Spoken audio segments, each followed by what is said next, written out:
आसामी को धरने को जाई माड़ खाइला पुलिस।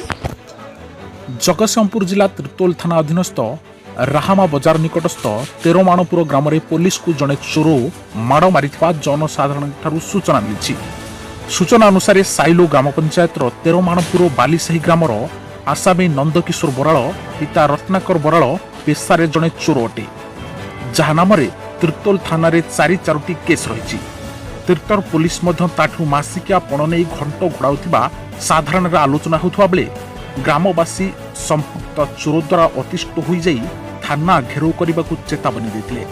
तेबे तिर्तोल थानार जड़े एसआई और जड़े कनेस्टेबल को उक्त चोर को धरने को कहुवा बेले से जेतेबेले चोर को धरने को जाइथिले चोरटी पुलिस 2 जन को निस्तुक माड़ मारिथिला।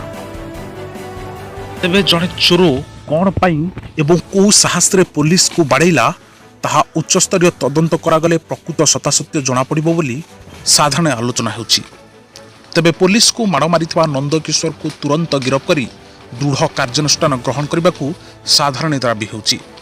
जगतसिंहपुर सुमन जेना का रिपोर्ट, प्रगति टीवी।